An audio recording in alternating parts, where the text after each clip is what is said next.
안녕하십니까. 저는 1학년 1학기부터 2학년 2학기까지의 학습 과정을 통해 나는 열심히 공부하는데 왜 성과로 이어지지 않을까? 라는 질문에 대한 답을 찾기 위해 많은 시행착오를 겪어왔습니다. 그 결과 노력과 성과를 연결할 수 있는 저만의 효과적인 학습 방법을 개발하게 되었고, 오늘은 저의 학습 노하우와 유용한 팁을 소개해 드리고자 합니다. 저와 같은 고민을 가진 학우들에게 조금이나마 도움이 되기를 바랍니다. 그럼 이제 본격적으로 저만의 학습 방법을 소개하겠습니다. 목차로는 비시험 기간 전략, 시험 기간 전략 순으로 소개하고 저만의 꿀팁을 소개한 다음 학습 전략 효과에 대해 설명드리고 마치도록 하겠습니다. 우선 개강 직후, 중간고사 이후, 기말고사 전과 같은 비시험 기간 동안 챙겨야 할 것들을 정리해 보았습니다. 첫째, 강의를 충실하게 들어야 합니다. 시험 출제자인 교수님의 말씀에 집중하고 수업 시간에 졸지 않도록 컨디션 관리도 필수입니다. 둘째, 강의 전 예습입니다. 사실 우리는 모두 예습의 중요성을 알고 있지만 실천하기가 매우 어렵습니다. 그래서 저는 평소보다 딱 10분만 일찍 가서 오늘의 강의에서 다룰 진도 부분을 키워드 중심으로 빠르게 읽었습니다. 이렇게 예습을 하니 강의를 들을 때 훨씬 더 집중할 수 있었습니다. 셋째, 강의 계획서를 확인하는 것입니다. 제가 가장 강조하고 싶은 부분 중 하나인데요. 수강 중인 강의의 평가 방식을 미리 파악해 두면 어떤 부분에 주의해야 하고 집중해야 할지를 알 수 있어 좋은 성적을 거두는 데 도움이 됩니다. 마지막으로 출석과 과제 점수를 관리하여 기본 점수를 확보하려고 노력했습니다. 이 사진들은 제가 2024년도 2학기 수강 과목의 강의 계획서를 정리해둔 것인데요. 강의마다 평가 비율이 다르기 때문에 지속적으로 확인하며 학습 계획을 세웠습니다. 이제 시험 기간 전략에 대해 설명드리겠습니다. 시험 기간 전략은 두 가지의 키워드로 설명할 수 있는데, 첫 번째는 핵심에서 세분화하자입니다. 혹시 이 썸네일을 보신 적이 있으신가요? 스탠퍼드 대학의 이진영 교수님이 유퀴즈라는 프로그램에 출연하신 영상입니다. 이 인터뷰에서 학창시절 좋은 성적을 거둘 수 있었던 방법 중 하나로 문제를 먼저 풀고 개념을 공부하는 것을 언급했습니다. 저는 이 영상을 보고 제 상황에 맞는 공부 방법을 생각해냈습니다. 그래서 저는 시험 기간에 가장 먼저 기출문제를 통해 중요 개념을 파악하고 우선순위를 결정했습니다. 이를 통해 복잡하고 중요한 개념을 더 쉽게 이해하고 기억할 수 있었습니다. 그 다음으로 세부 내용을 학습하고 연관 개념을 이해하는 방식으로 공부했습니다. 이렇게 하면 시험 준비가 훨씬 더 체계적이고 효율적으로 진행될 수 있습니다.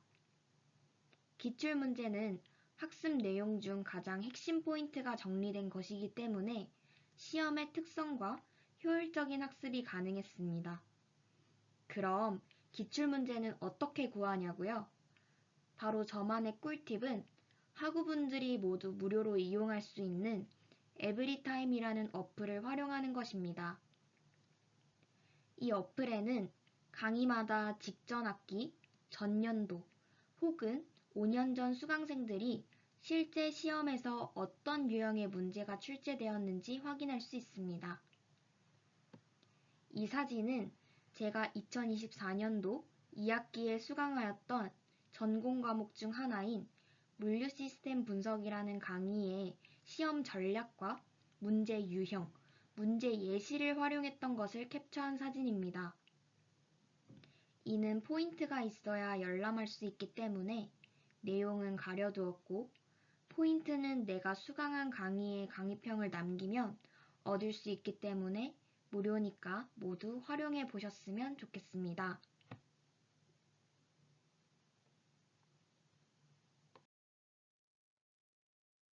두 번째 키워드는 인풋, 아웃풋입니다. 저는 공부를 할 때 학습 방법을 인풋과 아웃풋으로 나누었습니다. 인풋 공부법은 강의 듣기, 노트 정리, 강의 노트와 정리본 읽기 및 암기, 인하동동과 같은 학습 프로그램 참여를 포함합니다. 반면 아웃풋 공부법은 연습 문제나 기출 문제를 풀어보고 백지에 내가 외운 개념을 써보거나 타인에게 개념을 설명하는 것입니다.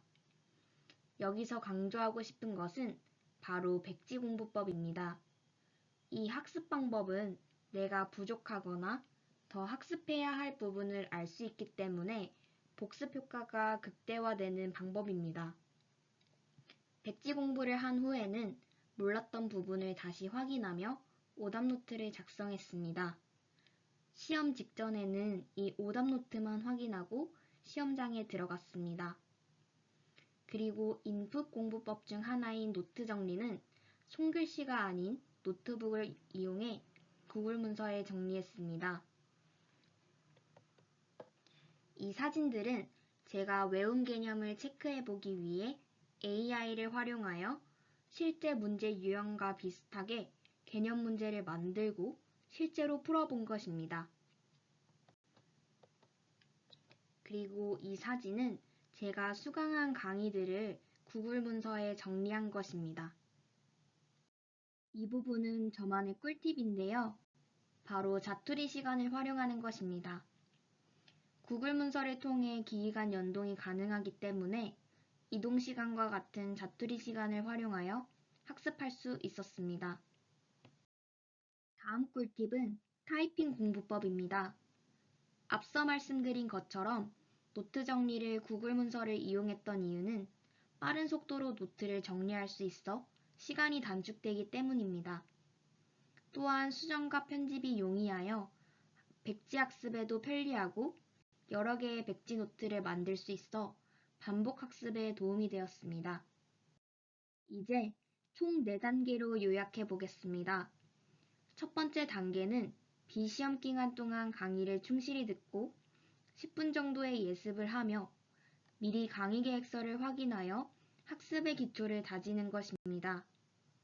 두 번째 단계는 핵심을 세분화하여 우선순위를 설정하고 기출문제를 활용해 효율적으로 학습하는 것입니다. 세 번째 단계에서는 인풋과 아웃풋을 균형 있게 활용하여 노트 정리와 암기로 개념을 쌓고 문제풀이와 백지 연습, 오답 노트를 통해 개념이 실제로 암기되었는지 확인합니다. 마지막으로 다양한 공부 팁을 활용하여 학습 효과를 극대화할 수 있습니다. 이렇게 학습한 결과 시간 관리가 용이해지고 공부 시 집중력이 증가하며 시험 기간에 과도한 스트레스를 받지 않게 되어 학습 효율이 향상되었습니다. 또한 성적도 전공 학점이 전학기 대비 0.85 상승하고 총 학점이 0.48 상승하는 성과를 거두었습니다. 학업 이해도와 자신감이 높아지며 학습 성취도 또한 긍정적으로 변화했습니다. 이상 발표를 마무리하겠습니다. 제가 공유한 학습 방법들이 학우들에게 도움이 되기를 바랍니다. 그리고 각자의 학습 스타일에 맞추어 이 방법들을 조정하고 적용해 보셨으면 좋겠습니다. 감사합니다.